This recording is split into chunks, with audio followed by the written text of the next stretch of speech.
For the past 3 quarters, we are very much in line with our corporate growth objective and the results. And we are very happy that we contributed positively to Avnet Asia Pacific's growth. I want to break the discussion into 3 areas, our 3 pillars. Firstly, the profitable growth. Because of our expansion into markets such as Indonesia and Vietnam and Thailand, we experienced strong economic recovery when all these countries started to recover strongly.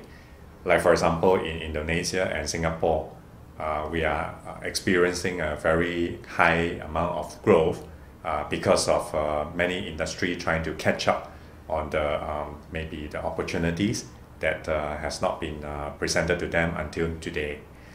So we are very happy that we are right smack in the right place at the right time to capture such opportunity. But on top of that, we have some challenges in Vietnam because of the currency fluctuation. This was not expected, but we still have to face and to deal with the issue. What we did was we worked together with our supplier and our partner to come up with a compromise solution together so that we together will be able to proceed with the transaction without impacting the business adversely. So we have a very good support from our supplier and partner to achieve that. In terms of the operation excellence area, we spend a lot of time trying to improve on our compliance area, like for example in the import and export compliance. These are very important because this is mandated to us by external organization. And at the same time, this is something that I think as a US company, we are very much focused into. So we as a part of Avnet, we also put in a lot of effort to ensure that we are compliant to what is required. And through this process, we also learn that many of our suppliers and partners are also emphasizing a lot on this. And with this focus, we actually bring us into advantage. When we deal with them, they are having this confidence to ensure that we are actually in compliance with what they also believe is important.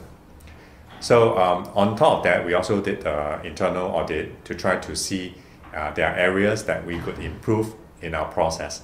And we have identified some area and we would continue to work on that to improve ourselves.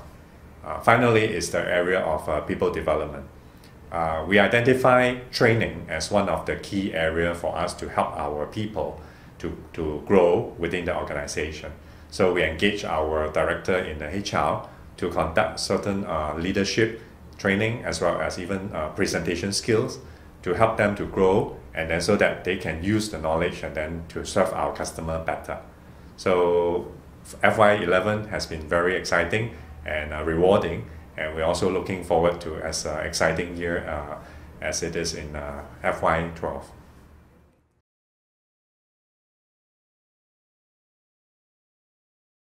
Firstly, I think it's our strategy to expand into Indonesia, Vietnam and Thailand. We picked the timing whereby there was an economic downturn in 2009, and that was the time when we started to negotiate with all these acquisition targets. And during that time, because it is downturn, our acquisition target are more willing to negotiate, and as they are willing to look at more realistic pricing rather than during the boom time when people are saying that give me an offer that I cannot refuse to accept. So that would be very hard for us to close the transaction. But during the downturn, we all put in our focus. We have a little bit more time away from the business to focus in this acquisition negotiation. So it seems that our contrarian strategy works for us, because when the economy starts to recover, we are ready with our network of country now in Singapore, Malaysia, Indonesia, Vietnam, and Thailand, serving our supplier and customers. Secondly, I would say that our strategy to focus in both the enterprise as well as the distribution business pays off. Many people think that, in order for us to offer value to the customer or to the supplier, we have to go into higher value add product. But it may not be so, because many of our supplier and partner, they require or they represent both the enterprise products as well as the distribution products.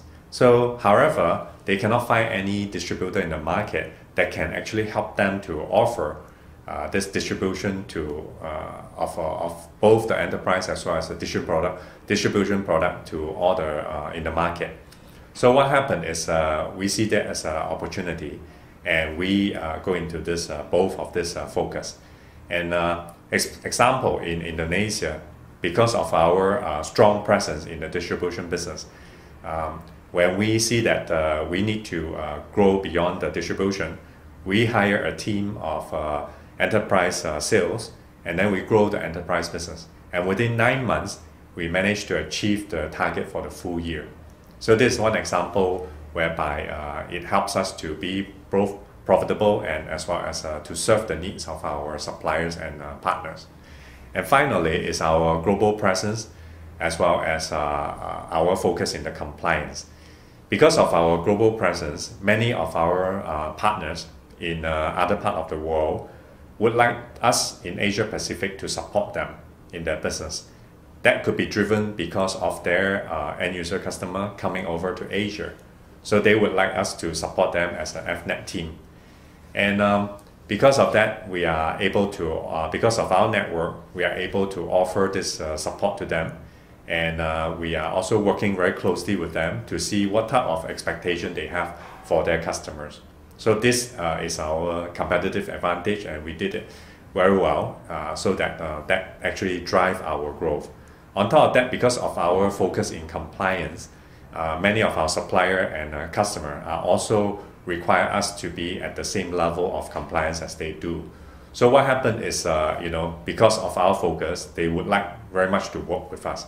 One example is yesterday at the airport, I met up with one of the new supplier, and he told me that the reason why they chose us over the other local distributors are because of our focus in compliance and our global presence. In fact, he mandate to his local team and as well as to his ASEAN team that as long as there's a RFP, request for price and quotation are required, or come up with this opportunity to appoint a new distributor, they should look for Avnet and to satisfy themselves that Avnet is able to offer that value as well as comply with their requirement. And unless we don't, otherwise we should be the preferred distributor of choice. So that is something that shows our value. And I think that overall, from ASEAN perspective, we contributed strongly, largely to our Asia Pacific results. And we foresee that we will continue to play an important role in the Asia Pacific area.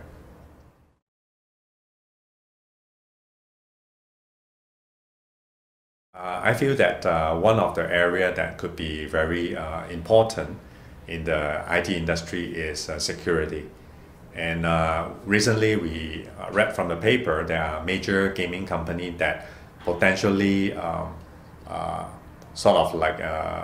lost the information of 10 million credit card information by theft. And on top of that, 2 days ago, RSA security may have a compromise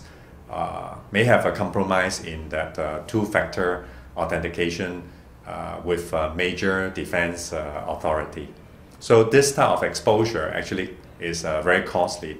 Imagine how much time and effort and energy you have to put in to build all this online community to be profitable. And just one stroke of this exposure may potentially take away the reputation as well as the business of this community. So we feel that we are in a good position because we are offering all this security protection product as well as services. So I believe that this trend may catch on, and we may be able to offer good value of and services to these potential customers. And another area that we look at is the move from IPv4 to IPv6. Basically, this means that some of the customer who currently have IPv4, when they upgrade to a new technology, they will have to work with a product that actually coexist with IPv4 and IPv6 that will work together with both standard. And this is something that I would describe it as like a mini Y2K opportunity, because many of this customer, they will have no choice but to move on to the IPv6 very soon. So we are in a very good position because we also offer product, for example, from F5, who actually will work with both compatible for both standard. And with that, I think there will be a strong growth in such products. And I feel that these are the two major trends that I would like to offer that may be different from what many people have talked about, like cloud computing as well as virtualization.